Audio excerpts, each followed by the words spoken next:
Welcome back to another wonderful episode at the Evolving the Single Parent Nation podcast.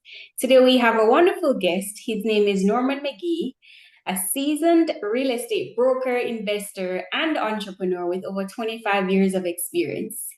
He's bringing to us a wealth of knowledge because he has bought and sold more than 700 properties in South Florida. He also manages a diverse rental portfolio and leads a team of 15 licensed agents. With an MBA from Xavier University and a background in engineering, Norman brings both strategy and heart to the real estate game. Get ready for powerful insights from someone who truly knows the industry inside and out. Welcome, Norman. How are you? Wonderful. Thanks for having me today. Great. Thanks for joining us and sharing your knowledge with us. Can Absolutely. you tell us about or share with us about how you got into real estate investing and Oh, also a brief on your background?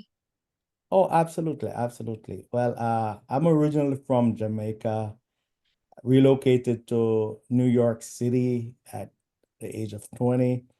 Then I went to college there at City College, New York, got a bachelor's degree in chemical engineering.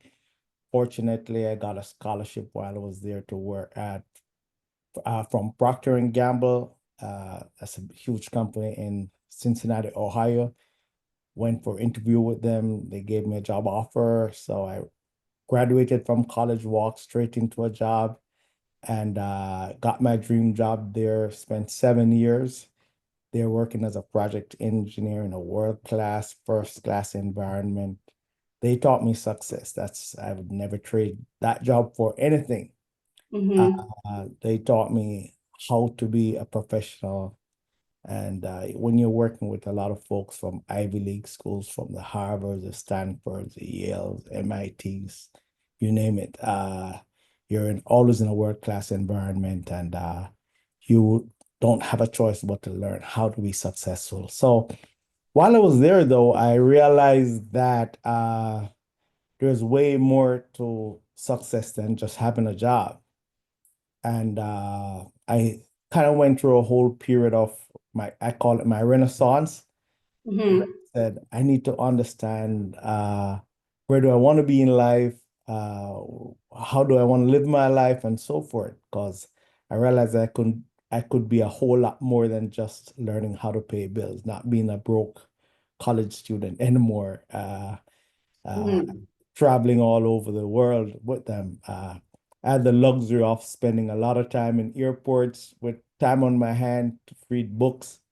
So I got deep into reading and studying about how to be successful. And I realized that most people who are successful own a lot of real estate and or they own a lot of stocks. So I started Mm-hmm. learning about both.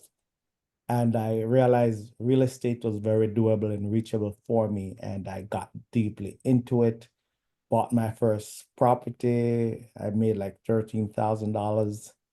That was more money than I saved the Yeah. entire year. So the rest was history. I just decided I was going to pursue that as a goal.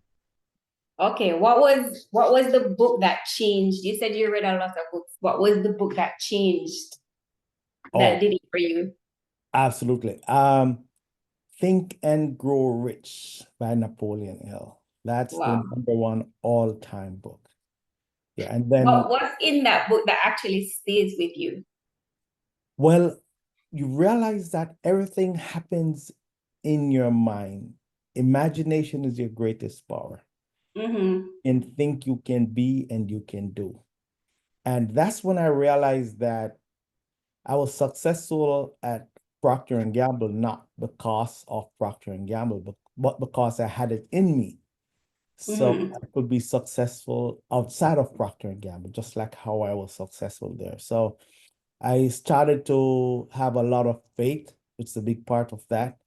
And obviously, work and faith gives you the miracle equation of success. So I had no doubt. I came to South Florida where I wanted to be, started buying real estate without a job, without literally anything that most people would consider to be tangible to work with. No relative Mm-hmm. as such to work with. I just knew I could do it. So you have that confidence once you know how to imagine, you can think, you can be. Amazing. So what was your mindset like when you first started? And like how did you evolve and build your wealth? Oh, absolutely. The greatest thing is you know you can, because if others have done it, there's a roadmap for you. So you learn that once you learn the art of duplication, you realize if it can be done once, it can be done many times. So my mindset Mhm. was, let me be a student of this industry. Let me learn it. I spend the time learning, put in your time, put in your 10,000 hours. That's Mhm. one of the things I keep tracking for myself every time. Am I putting in my 10,000 hours? So I've realized that if I do that, there is enough success around me with a lot of uh, uh, clues as to how to do it, and I would eventually get there. So I had no doubt in my mind. Right. Amazing. So you mentioned that you were a single dad for a short period. How was that experience and how did that shape your approach to life and business? Oh, absolutely, absolutely. That's important. I can tell you that our number one duty in life as a parent is to be responsible for our kids. We Mm-hmm. have a duty. It's not a choice. And I realized that when I had my son, I had a duty to make sure I provide for him more than just financially, but also be able to help to raise him and try to instill a lot of values in him, and especially knowing the statistics for Black males is not the best in the world. I Mm-hmm. realized that I had to do my part in making sure he's okay and he grows with the value systems necessary to be successful and be all he can be. And I must say, I'm happy to say today he's pretty successful. I mean, he has a PhD. He's well fully on his way in his career, both financially and socially. So I'm very happy for him. Amazing. So in that period when you were a single dad, what was some of the challenges, if you don't mind sharing, you had in that period? Oh, well, first I was in Cincinnati, Ohio when he was born. Mm-hmm. He was born in New York. So obviously I realized there's a need for some changes in my I life. Either it's going to be with me in Cincinnati or we have to relocate somewhere where he can be with me. But that had to be part of his life. That wasn't an option. So I started planning my way out of being in Cincinnati because I never really liked being there that much. So Mm-hmm. I realized that real estate was the real vehicle for taking me where I want to be financially and also location wise, being in South Florida where I love, in the Sunshine State, was where I wanted to be and build a career in real estate. And that's where I'd love for my son to be. And his mom was for it, and we figured we would give it a shot. And I relocated here. She came after, and my son came, and you know, fortunately, it all worked out. Amazing. But how did you because having a business and being a parenting both are tough jobs.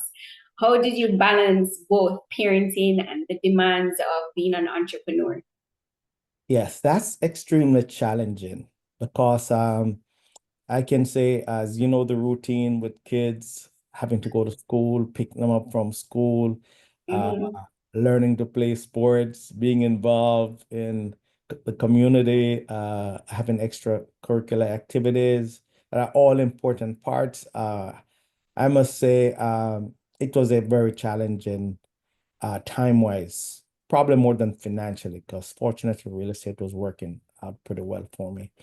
Um, and I can say, it's a very delicate balance because, for example, with real estate, a lot of folks at the time, I was being a realtor, a lot of times trying to sell houses in the afternoons after school. That's when he needs to go play soccer. I mean, go play football, Mm-hmm. American football. So fortunately, his mom helped out a lot with that. But it really was a challenge because I missed some of the games that I really wanted to be at, and I had to be plugged Mm-hmm. in ways. How do I compensate for when I can't be there all the time? And I could say, at least he had a good balance well enough. I was not the dad who was at every single game and every single practice, but I was there for him pretty much 90% of the time. Amazing. So I know you mentioned that you bought and sold over 700 properties. Do you remember your very first real estate investment and what lesson did you learn from it? Oh, absolutely. Absolutely. You can never forget that one. I realized that one of the key things you have to make sure when you're learning, and this is kind of the art of learning how to make things happen, is there's a balance between learning and doing. And once I got to the point where I thought, okay, and I've learned enough, it's time to do, I decided I was going to buy a property. So while I worked as an engineer, I bought a property and started fixing up, and that's the one I flipped over and sold it, made $13,000. And I can tell you that I learned about, at the time it was Builders Square, not even Home Depot was really that popular then in Ohio. Uh, Mm-hmm. you learn to meet contractors, you learn how to fix stuff, you learn how to make mistakes and Mm-hmm. kind of work your way through. And a big part of it is you have to will your way through issues sometimes. So uh, again, having that corporate project management experience was really instrumental because I Mm-hmm. I started with an end in mind, and I eventually got to the end, and it turned out, obviously didn't know how it would turn out, but it did turn out well, especially the first time you put a property in the market, you're nervous as hell. You don't know if Yeah. you're going to be sold. Uh, Somehow you think you're going to be the only unfortunate person where your property never gets sold. But it worked out, and I realized, okay, fine. Now have the blueprint for doing this. I can do it again. Amazing.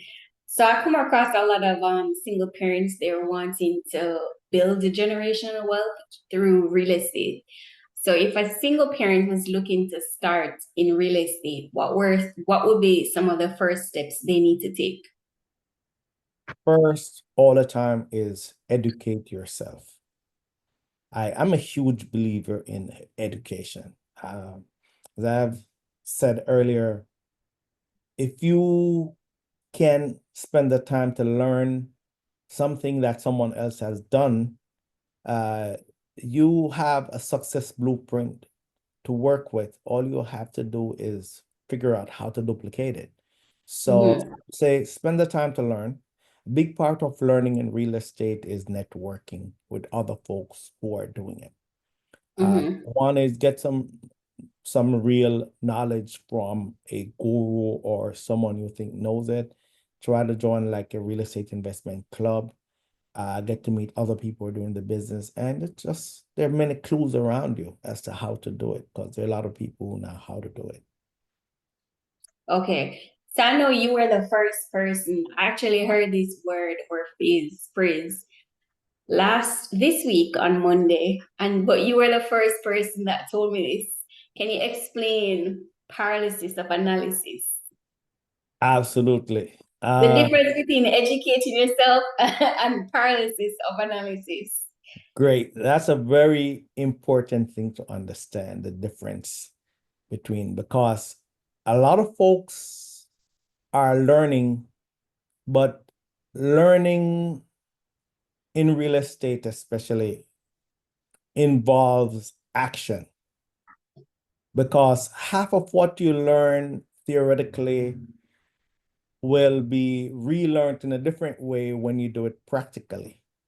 So every time you gather information in real estate, and as in the word real implies, this is not a theoretical thing. It's brick and mortar, everything with real estate, pretty much, or land at least. Uh, until you really do it yourself, you're going to learn half the story. So the strategy has to always be that you try to spend some time learning the theory as to how is it done. But Mm-hmm. then at some point you have to cross over into figuring out how do I figure out how to make it happen. And that doing part is the difference between the two. So if you're learning and you feel you have gathered enough information to say you got it in terms of the bigger picture, now it's time for you to put on the other hat, which is the hat of how do I make it happen? And that's a whole Mm-hmm. different mindset.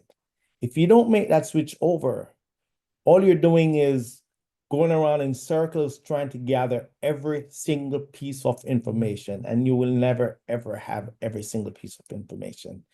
And then you Right. get into paralysis. What's that saying? Faith without no works is dead, right? Yes. Absolutely. And the opposite, Right. faith plus work, is the formula for miracles. Right. Now, that's a miracle equation. Yeah. What would you say are the biggest misconceptions of real estate investing that holds back people? They need money. Real estate is not about having money only. In fact, in most real estate transactions, except for putting an escrow deposit down in most, and there are many transactions, and I've bought houses without putting deposits down, just let you know. In most real estate transactions, 99% or 90, at least 95% of the money is not paid until the day of closing. Mm-hmm. So if you think about it, you could almost bluff your way all the way through to that point if you're skilled enough. So Mm-hmm. you could put it to the other level, which is you literally could get to the point of closing without a dollar out of your pocket. So Mm-hmm. money is obviously important in real estate, but knowledge is the most important part. Knowing what you're doing and how to do it is really where the focus should be. Because if you know how, the money will come. And you can always partner and team up with other folks who have the capital and who literally can take you across that finish line. But you have to have the knowledge of how to do the transaction. And that's where the focus should be in the beginning. Obviously, the more money you're working with, the better off you are with real estate because cash is always king. Mm-hmm. However, knowledge comes before the cash. Okay. So you mentioned that one of the misconception is you don't need money to start buying real estate. So if let's say a single parent wants to make their first investment, how can that person with little or no capital invest in real estate? I would say always start real estate by learning the business. As you Mm-hmm. learn the business, you will start to meet the people in the business who are doing it. Mm-hmm. And you can always meet people in the business doing this by either going to real estate clubs or joining meetup groups, or there are a lot of folks in the real estate industry in the US. So you can always go out, reach out to folks who are doing it and figure out how can you team up with them uh, and learn the business and learn how to do transactions. Okay. So are those options around the idea of like basically raising capital and what is it? Owners finance? Seller finance. Yeah, Yeah, something like that. same like, yeah. Yeah. So Well, those are like some of the options. yes, and there are a whole bunch of them. You can get into wholesaling, which is you can find deals for other investors, team up with them, and literally they provide the cash and you provide the deal. It's all in the deal. Uh, Right. you can have lease options where you're renting properties to own. Uh, you can buy properties on option itself where you just have an option agreement that I'll buy it if it makes sense to me. There's just many ways you can skin the cat with that. But the key is you gotta figure out the art of how to put deals together. Because once you learn how to put deals together, then you figure out how to fund them. Amazing. So what are the strategies that helped you to scale your first deal to becoming a successful real estate investor? Well, I realized from that first deal I did that I could buy a property, fix it up, and Norman? yes, I'm here. Have you lost me? Hello? Can you hear me? Yeah, you froze. Oh, I'm sorry. You heard the question? Yes, repeat the question. Sorry. Okay. So what strategies helped you to scale your real estate portfolio? Okay. When I purchased my first property and I bought it as a foreclosure and I fixed it up and sold it, I realized I could work with that model. So when I started off, I said, all I need to do is to find properties cheap enough. I had some cash with me at the time, fix them up, and sell. So I started buying, fixing, selling. Then I realized, I don't necessarily have to sell. Why don't I hold? Because the cash flow is what gives you financial freedom. If Mm-hmm. you have enough cash flow to replace your expenses, you technically don't have to work. You're financially free. So I Mm-hmm. worked out my little formula for what's my magic number? And I said, I'm going to make that a goal to buy enough properties to have enough cash flow that I don't need a job. And I did exactly that. So, I started stocking up rental properties. I had enough cash flow coming in, and it has been great for me in that sense. And then was that also like the Burr method? Like you refinance, you buy another Yes, one? yes. Okay. Not Now you're getting refinance, but sophisticated. Yeah, you like refinance. You peel buy off. it, you fix it, you refinance it, and rent it, and you repeat it. Yeah, Yep. amazing. Buy So rehab. are there any specific real estate markets or investment strategies that you recommend, especially in today's economy? Well, today's market is a little tricky, but guess what? There's always real estate there to be bought. Uh, there's always an opportunity for a deal, and you have to go and find it. Now, I can tell you, I'm in the South Florida market, and if you can figure out how to buy condos, you can make a killing in this market now because the condo market is very soft here. Ever since there was a building collapse in South Beach, Mhm. a lot of the condos have come under pressure with them needing to do improvements to the buildings. The state laws have changed a bit. And what you find is a lot of condo owners can't afford the properties anymore. Mhm. The condo inventory has been increasing since, and it's even at the point now where a lot of folks are concerned that the condo market could collapse. So if you have some cash to buy condos, and you can find the right condos to buy, meaning especially ones that are liquid or ones that are in good shape, that's a great opportunity here. But I would say in general, because I also I'm involved in a syndication in Texas, and I've been going to Texas quite a bit.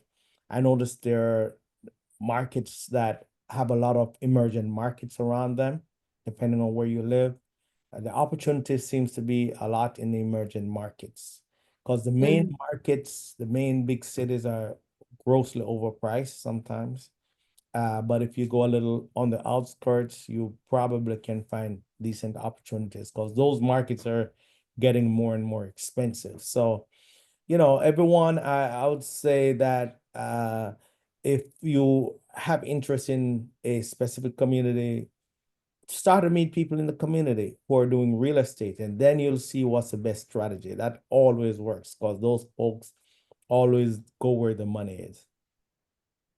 Right. Okay. What's your idea or your take on the thought that I came across someone a couple years ago, and he's a financial advisor, and he says that a house that you live in is not an investment. It's an asset, but not an investment. And he says that you should rent the house that you live in and just buy other real estate as investments. What's your thought on that? I'd say yes and no. Certainly yes, in the fact that unless an asset is really providing cash flow, you really can't call it it's not a cash flowing asset, obviously. Mm-hmm. So if you live in a $1 million house, uh, and all you do is live there, obviously it's not throwing off any profits for you at the time. The fact, though, that you're sitting on a valuable piece of asset clearly does not hurt. And you can always trade it, as in, I've known folks who were taking advantage of the tax rule that came in, I think in around 97, 98. I did that myself, where if you live in a property for over 2 years within a 5-year period, you don't have to pay any tax on the capital gains up to Capital gains. Mm-hmm. 500,000, I think it is, if it's a couple, or $250,000 if you're single. So you literally could buy a property, live in it for 2 years, enjoy the appreciation of it, and resell it in 2 years, and you get $250,000 cash, tax-free, in your profits, up to 250,000, depending on what the price is. But so it's always that your home is always a valuable asset you could turn over. However, you got to be careful. It's not a cash flowing asset while you live there at all. So you got to balance that with cash flowing assets, because cash flowing assets are what makes you financially free.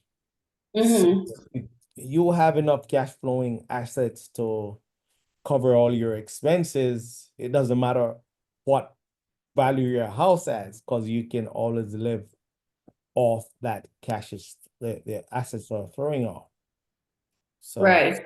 So I guess because my next question was going to be like, what was your thought on the Warren Buffett strategy where he says you shouldn't purchase real estate unless you have passive income? So basically, it kind of ties into what you're saying, that if you have cash flowing properties that can pay for the one you live in, then the house that you live in, okay, it's not an investment, it's an asset, and your cash flowing properties are paying or helping to pay for the one that you live in. exactly. And that's how it has been for me for many years now. My my investment properties pay for all of my living. So literally, I would say I'm living for free in that sense, and I have been for quite a few years. So it's very nice when most folks worry about the first of the month. It's time for new bills. For me, the first of the month is new money I get in. So, it's just kind of reverse the strategy and the mindset that most folks have. So I'm not worried about it first. In fact, I'm happy when it comes in that sense. So, at least I'm cash positive every first of the month. Okay, amazing. So, one more question. It just came to me. So, let's say a single parent is renting right now, and they say, okay, I want to produce passive income first, and then purchase a home for myself. I'll rent in the meantime until I build up enough passive income from real estate, then I'll purchase my own home. Is that a good way of thinking or no? I'm not in, there's never a correct answer. Every situation is different, but I must say I'm highly in favor of owning first. Why? For several reasons. The biggest challenge I've seen, and putting on my realtor hat, most folks are not great at saving for whatever reason. Mm, So most folks, when they buy a house, it becomes compulsory saving. They literally are seeing it as I'm paying rent on the place I live, but technically they're paying rent to themselves. That's how most folks technically think about the first home they have. And I always recommend to folks, try to own your own home unless you're financially savvy enough to know you could literally go rent a house, probably in a nicer neighborhood than one you can afford, but at the same time, use their money to buy another property to pay for it. Those are all mm-hmm, sophisticated strategies. But one thing for sure is if you put a down payment together and you are paying your mortgage every single month on the property you bought, uh, over 30 years or 15 years, depending on the mortgage you have, you will pay it off and you will have that asset free and clear at some point.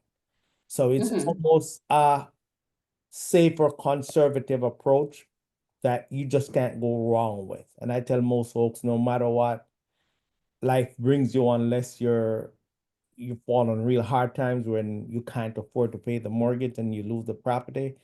When you own your own home, at least you have that cushion of literally having an asset that is there for you that you will eventually pay off through good or bad times.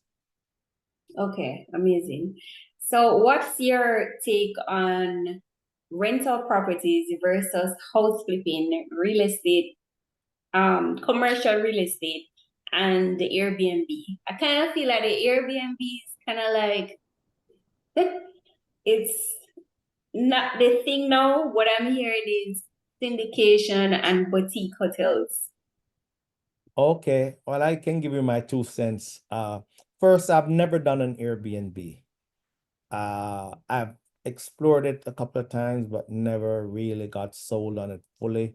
I am not against it, and in fact, I think I have vested interest at this time in trying to get into that condo business because I think the price of condos are going to be pretty good. So it'd be nice to own a condo, Airbnb it, and it fits with my lifestyle where I can stay there when it's empty. If it's in South Florida and it's close by, I'm in a desired neighborhood.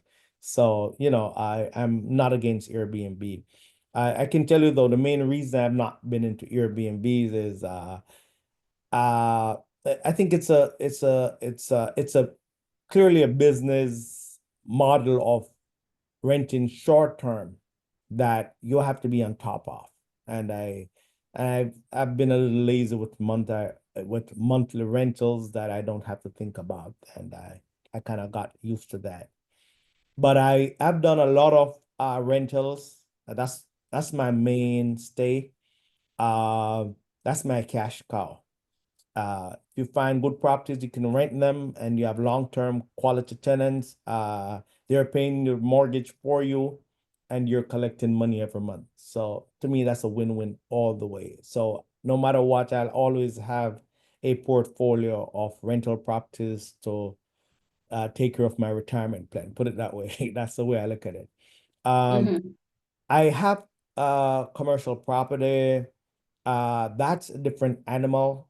I have a retail strip plaza that pays for itself. But retail business, you gotta understand where you are at and what the demand is. That's how commercial is. Commercial is not residential at all. You gotta Mm-hmm. understand the local market, local economy, and you have to do a lot of trend mapping with commercial properties. I'm also into syndication, and I'm into a couple of syndications. And with syndications, you're in with a lot of partners. So Mm-hmm. there you have to trust your partnership. You got to know who you're in bed with, uh, especially if you're a general partner in the syndication. If you're a limited partner, you have just invested money, but you have no control over the direction of it. And you have to trust that they will give you returns.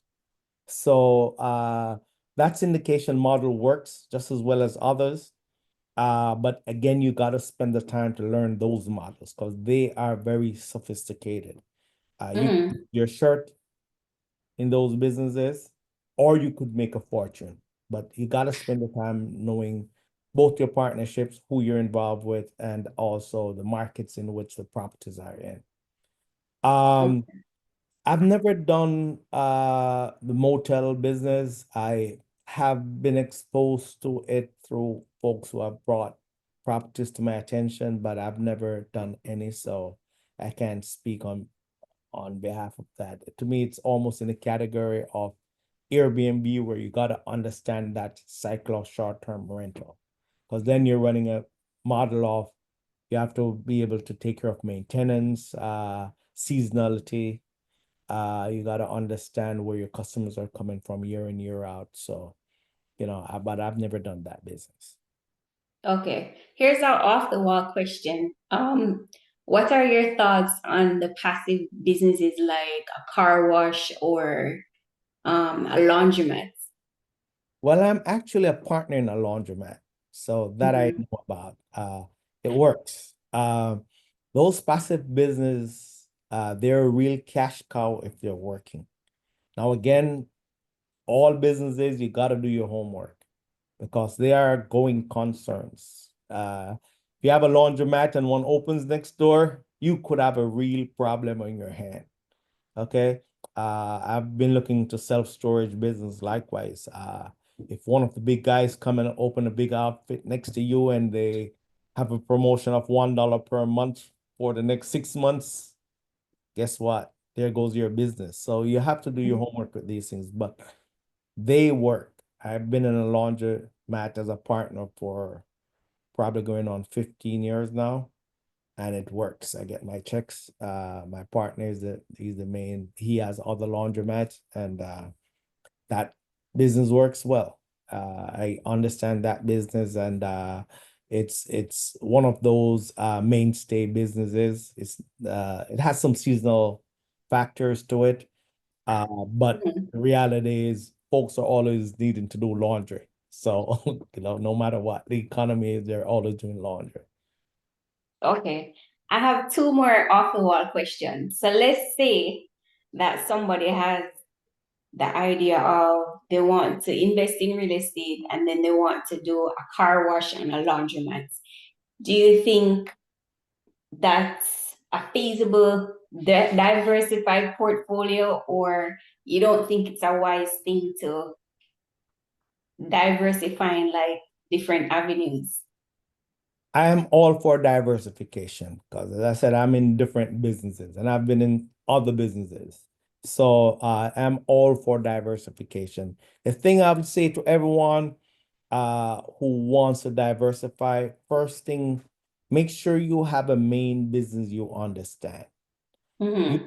want to be a jacker of all trades and they say master of none. Yes, you want to make sure you sink your teeth in real deep into a business. You know how it works. So if it goes sideways or goes down, you know how to work with it.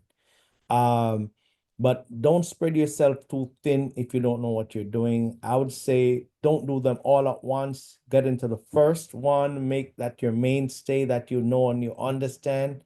Then you go to the second, then to the third. Nothing is wrong with that. I wear multiple hats when it comes to businesses, and I'm not bashful about it. And even today I'm exploring some other business ideas. So, I'm once you're an entrepreneur and you have the spirit, you keep going, your key indicators, and once you know those key performance indicators, you live by them and you die by them. Mm-hmm. So that's the way I look. Amazing. Okay, my next question is, let's say someone is venturing into real estate and they're like, you know what, I don't think me having tenants is going to work for me. And the idea of having to fix stuff like plumbing, roof, um, AC, all those different things, right? They're like, this is not for me. What other options are there? Is like REITs a different option? Yes, those are all options. Now you can be as hands-off in real estate or as hands-on as you want. The Mm-hmm. ultimate thing being hands-off probably are REITs. And again, you can always trade builders if you're into the stock markets. I used to do that. If you know a builder is extremely successful or you think they have a good game plan, you can buy their stocks. Nothing's wrong with that. You're still investing in a real estate company. Uh, you can also do syndication. If you think you understand that game or you have the appetite for it, you can buy into a syndication. You can be a limited partner where you don't have to touch tenants or toilets. Uh, Mm-hmm. then you can get into commercial real estate where that's mostly run with property managers, where literally you are literally buying a property and you're buying it based on what they call a cap rate for the most part. Uh, Mm-hmm. you'd have to learn that business. You learn that business, you get into the property, it has its own property managers, and literally it can be cash flow. For example, there are folks who buy like McDonald's. And I, in fact, have been speaking with a gentleman about a property he owns that he has a contract with McDonald's. They're going to rent the property. They do their own construction, they do their own management, and he just has what they call a triple net lease with them, Mm-hmm. where literally they pay him each month and they're fully responsible for everything. So there are many aspects to it. Uh, and you just have to pick what works for you. Obviously, on the total opposite end is you can always be the landlord who buys a property. You can buy a duplex if you really, really want to be hands-on. You live on one side, you rent the other. Or as people do in New York, they you buy these houses with two or three apartments in them. And you live on one floor, someone else lives on the other floor. And hey, if you're comfortable with the person there, it's great. If not, then obviously it's not for you either. So there's a wide continuum of properties that you can choose from depending on your taste. Amazing. Okay, when it comes to parenting and legacy, how has financial success changed the way how you raised and educated your kids about money? Oh, absolutely. Very good question. I think one of the biggest investment you can make in your kids is teaching them about finances. And it's a process. It doesn't happen overnight. It starts from them from when they're small, teaching them how to be responsible, uh, giving them a few dollars here and there to see how they treat it, how they do it, what's their mindset, because they're not just gonna learn overnight. And I make it almost a schedule activity for me each week to talk about finances because it first starts with their credit, letting them understand, especially here, the power of your credit. If you have excellent credit, you pay less for stuff than almost everybody else. If Mm-hmm. you have 800 credit score, it's a whole different club from having a 500 score. Understanding the avenues those things do open for you. That doesn't involve money. That's just money management you know, Mm-hmm. and then uh, all the way through, of course, learning about real estate. My son, he had enough of that since he was 10 years old. uh, Mm-hmm. you know, uh, and understanding leverage, huge, huge. If they can understand Mm-hmm. leverage, how do you leverage your money each time? And understanding the different vehicles. It's not just real estate, understanding about markets, Mm-hmm. trading, understanding the economy, making sure you're aware of where are we in the economy you live in, you know, understanding supply and demand. Some of it gets very fundamental, but it's important because I've seen the flip side where I've seen a lot of kids who have no clue. It's all about, I gotta buy a sneakers or I gotta have stuff, and you just get them. You don't just get them. You know, you have to understand you earn them, and you have a right to them once you've earned them. It's not Mm-hmm. handouts, you know. So that's a very, very important, and I think every parent needs to instill some type of financial values within their kids, because a lot of the bad habits adults have, they really started as kids. And Mm-hmm. and I fortunately, I mean, my parents were fairly financially savvy enough. So I feel I grew up with the right balance in terms of understanding finances. They didn't understand the sophistication of money, but they had some good fundamentals in them. Like you don't Mm-hmm. live above your means, you kind of pay for your education, you believe in it, educating yourself, whatever you're doing. I learned those things as a kid, so it was easy to instill those things into my kids. But teaching them some of the finer things of understanding, as I said, understand your credit. That's very basic. How do things affect your credit? What's important? I don't just go run your credit everywhere. Those are hard inquiries. Knowing that you kind of like have at least 3 good credit lines so you're ready to buy. My son never went and paid rent. He just went and bought a house, and he's a Mm-hmm. fixer upper. He's still fixing it up. I'm going there next month to help him do something there. He has owned it for 2 years, but he understands the value he has. He speaks about how much equity he has in the house, and he understands that. Understand that's what's Mm-hmm. important. It's not just slapping on a nice paint job and say you have the prettiest house on the block. It's how is it financially for you? So those things are really, really important. You said something I want to clarify. Live within your means. What's the difference between living within your means? Clearly, we know not to live above our means. What's the difference between living within your means and living below your means? Okay, that's a very, very good question, because I can tell you I'm one that live below my means a lot of times. And sometimes I have to balance myself with that. And part of the reason I live below my means a lot of times is I'm always looking for investment opportunities. So I'm always trying to be prepared and have the capacity for doing other activities.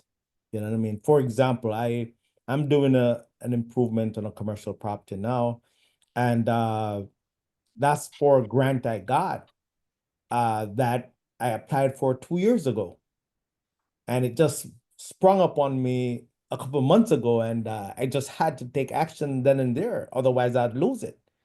And I mean, it required a bit of money, and Mm-hmm.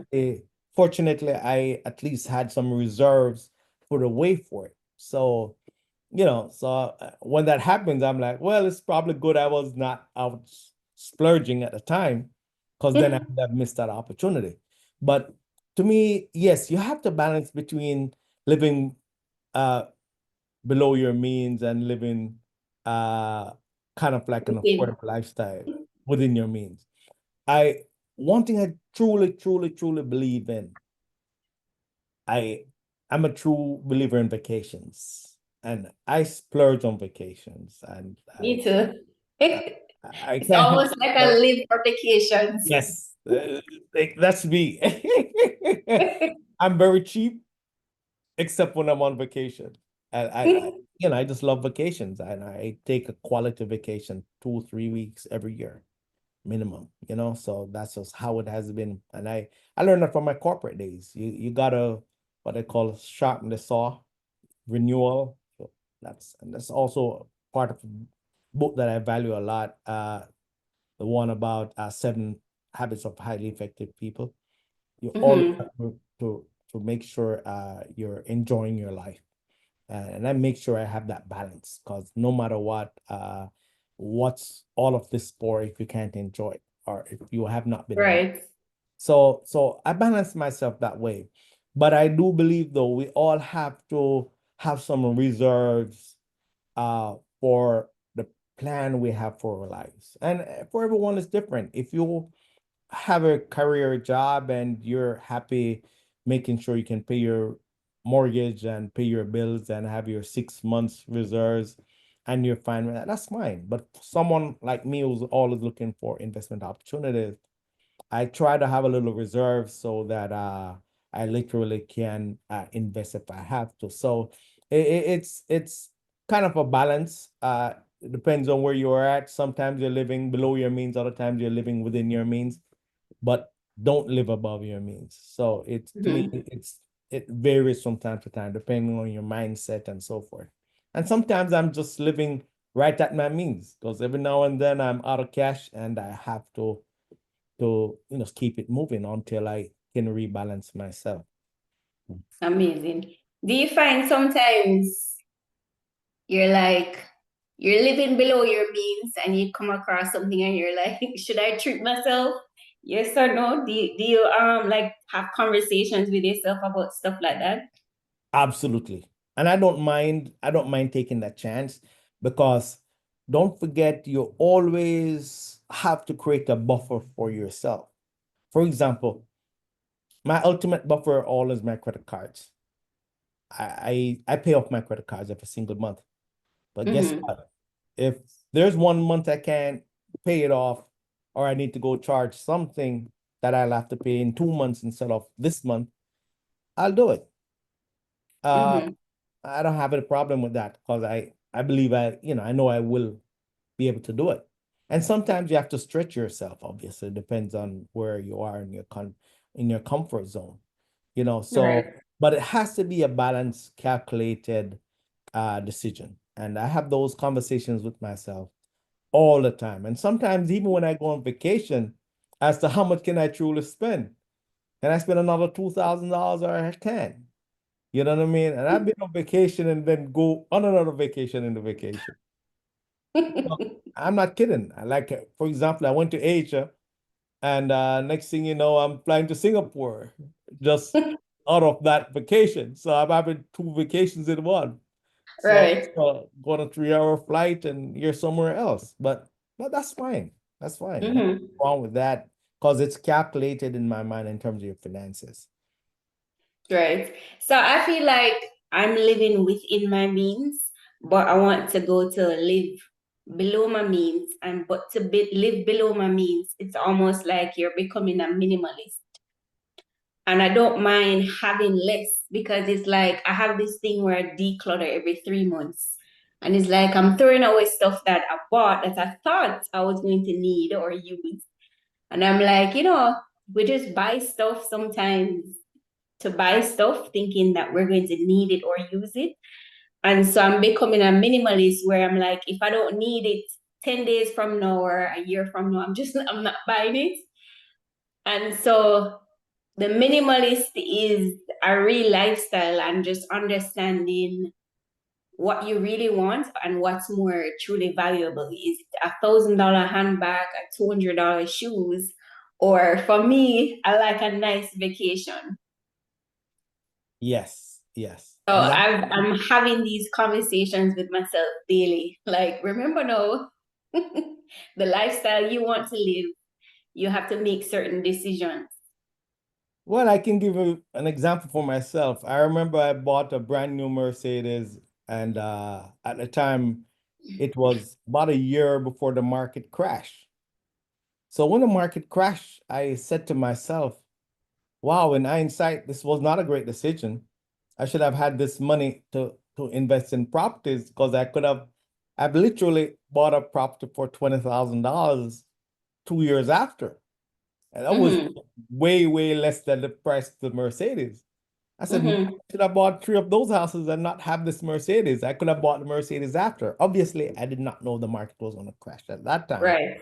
I had projected it was going to get a little soft, but didn't know it would have been a complete crash. That was in like 2008. So, but that was an example where I said, oh, if I had just waited another 2 years, I would have made a better financial decision. But you do those things, you don't know. Yeah. You gotta live wanting for sure. You got Yes. You gotta live. I And was then about to say that you have to live a little because tomorrow is not promised. absolutely. And you'll die leave all of this. Right. So if you had to start all over and you had no money, what would be the first thing that you do? Educate myself.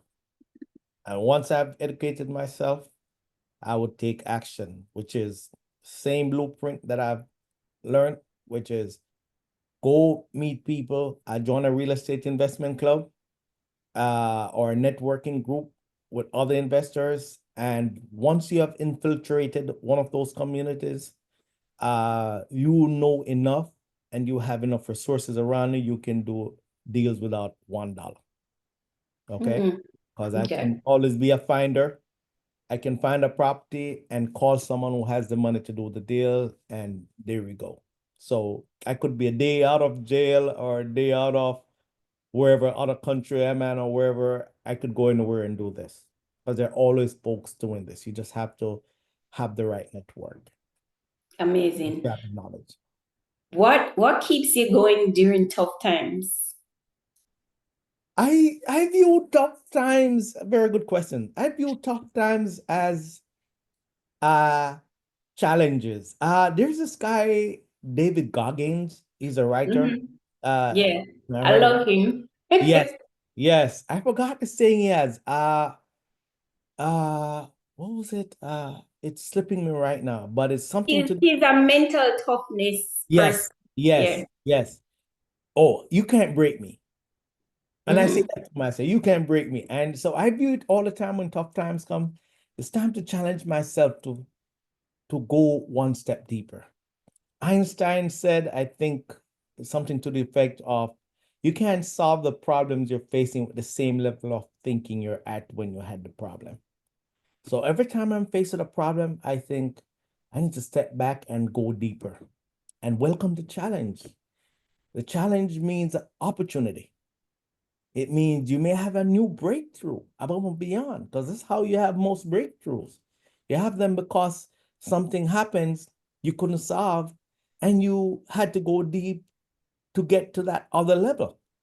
And I mean, some of that I learned when I talk about my success from learning success through my engineering work experience at Procter and Gamble. You learn those things. When that's how you have a lot of those breakthrough with their products. They have like hundreds, they have well over 100 number one brands, and that's how they have them. You figure Mm-hmm. you got to think deeper. You got to get to a level where you're having a breakthrough versus where you were before. And Mm-hmm. I get real challenging times. Whenever I face challenging times, that's exactly the first thing that comes to me. Now it's time for me to take on the challenge so I can have a breakthrough. And it works. I've tried it so many times and it has worked. Amazing. So you said something to me a couple years ago. Don't get too high on your highs and don't get too low on your lows. So after I left South Florida, I went into a very deep personal development. And I did a program with Bob Proctor, and he talks a lot about the universal laws. So when he was teaching us about the law of polarity, so the law of polarity states there's ups and downs. So when you're on a low, just expect to be that there's going to be a high, and when there's a high, you're going to have a low, right? So it's all just learning how to dance with the waves of being up and down, and just know that there's lessons to be learned on each phase, whether you're on the high, the middle, or the low. Exactly. And I truly, truly believe that. So the way I look at it, it's the story of life. It's always up and it's always down. And that's never Mm-hmm. different for us than anybody else. Everyone goes Mm-hmm. through that. It's how you deal with it. So Yeah. I've had real bad days where I just said, oh, today's the day I'm just gonna go play golf. And I just go because there's nothing, seems like synchronicities of such that nothing I could do right for that day. And nothing is wrong with that. You just step back, recognize where you're at, and likewise, you move on. And then there are the days that are so super, you have to pinch yourself and say, wow, wow, let me not get my head too blown up so I can't go through the door. And you take a step back and you be thankful. I have my little routine on those days. I'm thankful it's time to help someone, give, and I do a lot of that. Give help somebody else and appreciate it for a minute, enjoy the success. And it's not going to be here forever either. But there'll be Right. days again. So I just work with it. I truly believe in that. And I live by it. Yeah. I have this affirmation when I'm having a rough day. I say, all is well. Everything is working out for my highest good. Only good can come from this situation. And let me tell you, it changes a lot for me. You gotta send me that one. That's pretty good. And just to let Yeah. you know, I'm a huge believer in affirmations. Every Yeah. single week I go through mine. Every single week. I have a whole bunch of them. For example, hurt people hurt people. That's one I truly, truly believe in. So you got to be careful of that. Also believe in a balance wheel. Every week I go through my balance wheel, look at my spirituality. How did I take care of myself health wise? Finances, how did I do? Career wise, what did I do? Did I try to help someone this week? I, d- So inventory. Yeah. yes, like a little inventory. It's my balance. Yeah. Okay. So what books or mentors or life lessons had the huge impact on your journey? So you mentioned Think and Grow Rich. Yes, that's probably my number one by far. And Mm-hmm. Seven Habits, Highly Successful People. By the way, I sign up with Audible. Uh, that's a booking app that literally they give you one new book every week. It's technically Mm-hmm. a club. So I try to read a book per month. I'm not religiously good at one per month, but I'm not far off that. I'm always reading. I believe Mm-hmm. that's a big part of success. And the second thing is I have a few people I've always kept as distance mentors. And I always kind of pick one out of, I'm a big fan of Warren Buffett. I like his style. And there are a couple of real estate people that I do listen to a lot. And what I do is I keep distance mentors because they always have good stuff that they put out. And literally, it also helps to keep me in tune to whatever I want. And I try to cover a wide range of different topics. So I believe a rounded education is probably the most important thing you can have. And basically that plus just my weekly routines. Uh, I, as I said, every weekend I go through my affirmations and I have my little checklist of the stuff I check to see how did I do this week in terms of my performance for myself, for my career, and so forth. So I found those things to work very well, as well as, of course, my annual planning, Mm-hmm. and every single year. Yeah. Okay, amazing. So if you could give a piece of advice to a single parent trying to change their financial future, what would that be? I think you First, said it several times, but it's okay. educate yourself. You got to educate yourself. And once you educate yourself, you learn how to develop a plan. Because Mm-hmm. if you fail to plan, you plan to fail. Yeah. It works just like that. And somehow when you plan, you have the laws of attraction working for you. The heavens open up for you, and somehow you just start getting lucky. It's Mm-hmm.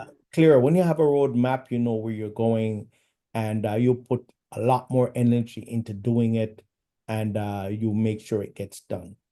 And once you're planning, uh, not only do you see a whole lot more, somehow you find yourself become a lot more disciplined with your finances. Because Mm-hmm. one big part of planning is budgeting, and you will be forced to budget to finance your plan. And you see how it's a cycle. It's just a cycle. So every time I find myself in a situation where I'm waffling a little and I don't know exactly my outcomes, I go deep into planning, researching what I'm doing and start planning. And somehow it works because it's Mm-hmm. all interconnected. And it's all, in my opinion, a matter of the universe looking at you and say, are you committed to what you're saying you want to do? And if you are, it opens up and gives you the opportunity to do it. Amazing. So we're at the end of this interview. I had an amazing time and lots of nuggets, lots of education, mindset shifts. And I thank you again for joining us. But before you go, I have a thing where I interview people, I ask them two fun questions. One is, if I was a genie and I asked you, where would you want to be in this world right now? Where would that be? Well, I love Asia and I will go back. There's absolutely no reason why I won't. Send me to Phuket, Bali, Bangkok, yes, Singapore, yes, all day long Amazing. up there. Amazing. I've been to Beijing. I haven't been to Bali. When you I said don't believe in Bangkok that. and Phuket, I haven't been there yet. Amazing. And then the other question is, I'm giving you the opportunity, since I asked you a million questions, I'm giving you the opportunity to ask me one question. Oh, what inspired you to do this podcast? So my thought at the time was to do a charity foundation for single parents. And one, because I listened to a lot of podcasts for the last 4 years, like every day. And because I don't really, just like you, I try to commit to reading a book, but I find myself more easily listening to a podcast because I'll be cooking, I'm listening, I'm driving, I'm listening, I'm taking a shower, I'm listening to a podcast. And so usually it's something very educational. And so one day we were driving, my daughter and I, my youngest, and she said, you know what? You should start a podcast. Ah, So it was her idea. And you know me, I'm not really, I'm an introvert. I know, it's kind of, And I taught myself out of it, like found a million ways not to do it, reasons not to do it. And then I was like, you know what? I should. And so I started doing it, and things just, let's say like when you're living in your purpose, things unfold. So things started happening, like somebody reached out to me about a speaking engagement at a parenting conference, and then more stuff happening after. So I was like, wow. amazing. Yeah. Congratulations on it. Yeah, and I always believe you fear it, but do it anyway. Yes. That's the way to Feel do it. the fear and do it anyway. Do it anyway, yeah. Worked. Congrats. Yeah. Good job. Thank you. All right, Norm, thank you so much again for joining us. God bless. Thanks.